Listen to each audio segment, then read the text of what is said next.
Level 15 Survival Difficulty. Class 0 Safe. Secure. Devoid of entities. Description: Level 15 is a series of futuristic hallways with occasional pitch-black areas created by the absence of any lighting.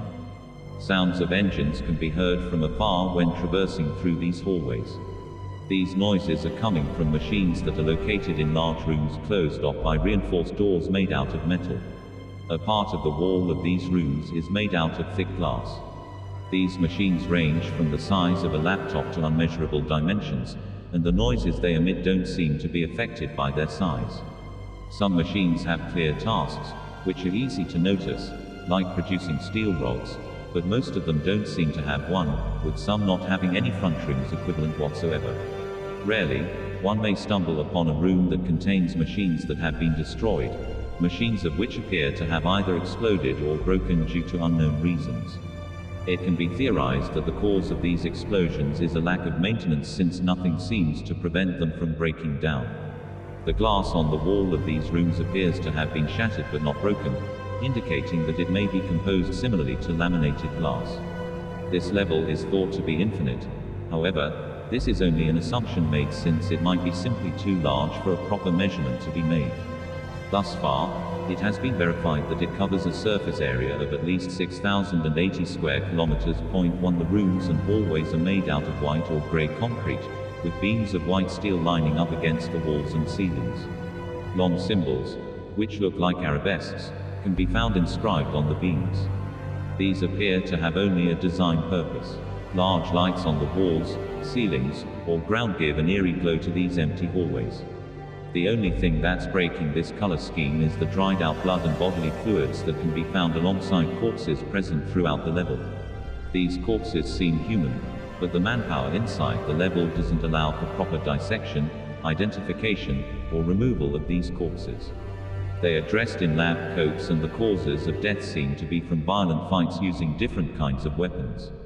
Makeshift knives and spears can be found alongside some corpses, but no firearms have yet been discovered, even though some bodies show clear signs of gunshot wounds. Despite the absence of bugs to help with the decomposition process, the corpses seem to have lost enough water to indicate that they have been here for several months, or even years.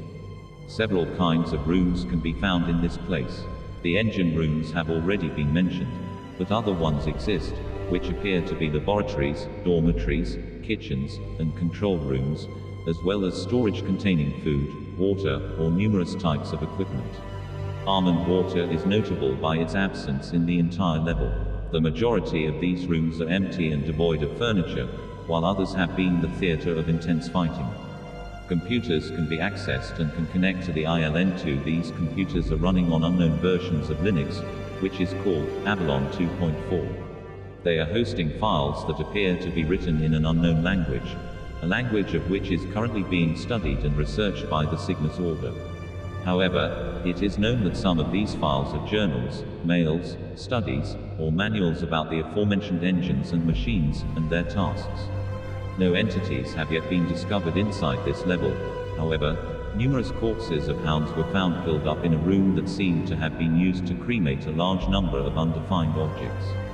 Discovery Level 15 was discovered when a wanderer entered it during an event that occurred. In Level 10.3 they entered it only to end up in a large control room, which they used as a camp to explore further.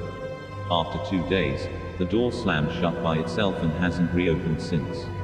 That wanderer, who we will call Enric from now on, has effectively been stuck in this level since the door has never reopened itself, and no other way out, or in, has been found to this day.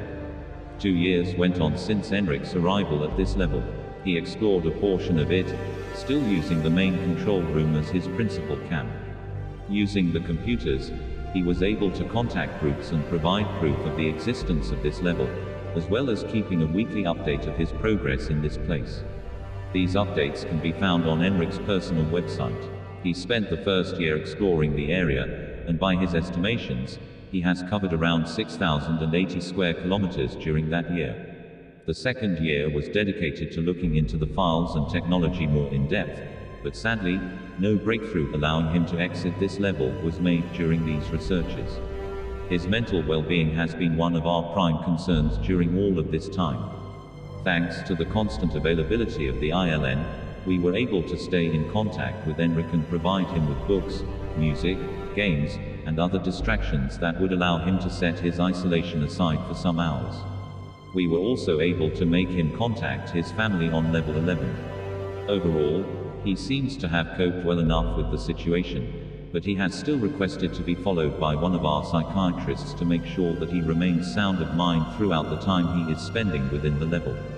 Bases, outposts and communities. The only known base on this level is Enric's, which has been set up inside of a large control room and has existed for around 2 years, as of now.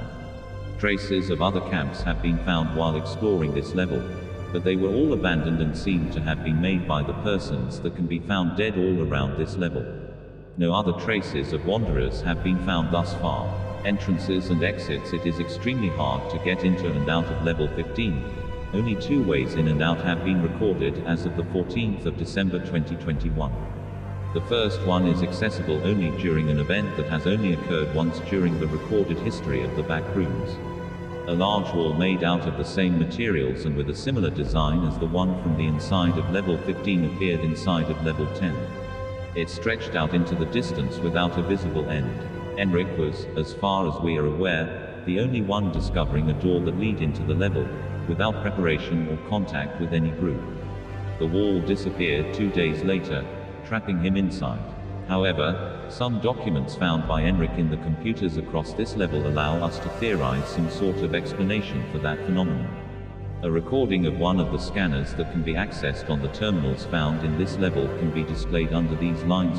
For all of the devices displaying these scans are consistent across the level. They are all showing the same thing at any given time.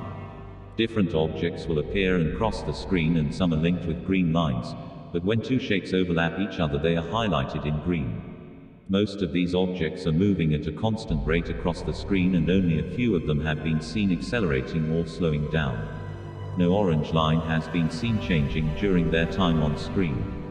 The only shapes that have stayed immobile over the 2 years that Enric looked at are the center one and the small circle located on the right part of the screen.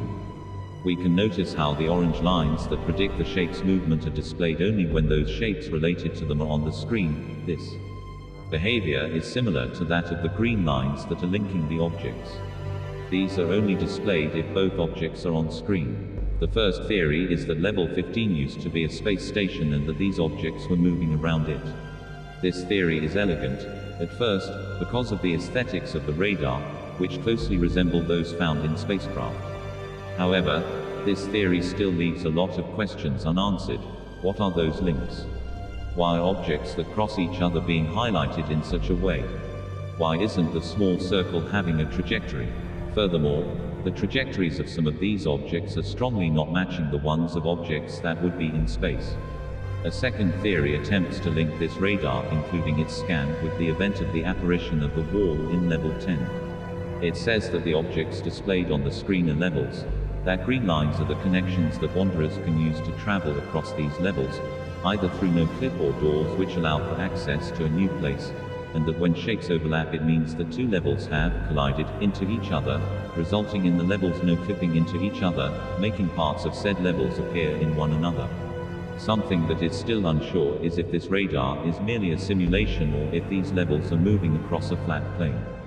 This theory was strongly supported when Enric was able to find what appears to be another exit, presumably to exit level 15, one that could be represented in the radar by the green line going from the center onto the small circle on the right of the screen. It's theorized that this green line is linked to a strange room that was found 2 hours away from the main camp. That room has an appearance identical to the ones that contain engines and can be found throughout the level, but it has a notable difference that cannot be found elsewhere. All of the engines of the rooms appear to be missing, and a doorframe, leading to what appears to be the empty void of space, can be found in the back of it. That doorframe glows a soft, white light and appears out of this world if it means anything in the back rooms and doesn't have a door in it. What's beyond the frame is looking like a night sky. Distant luminous dots can be observed. A large sphere of clear, blue light can be observed in its center. It appears still and is suspected to be a star. More observations are needed to be able to identify more information about it. Thankfully, The strong reinforced door leading into the room itself seems intact, preventing a depressurization of level 15. Despite this, Enric was asked to spend as little time as possible in this area as it may be possible for this object to have irradiated the surroundings. While this seems to be a way to enter a new, undocumented level, it is not viable to attempt exploring it. We are currently hoping for another event where level 15 could be accessed from somewhere else to be able to get Enric out of this place.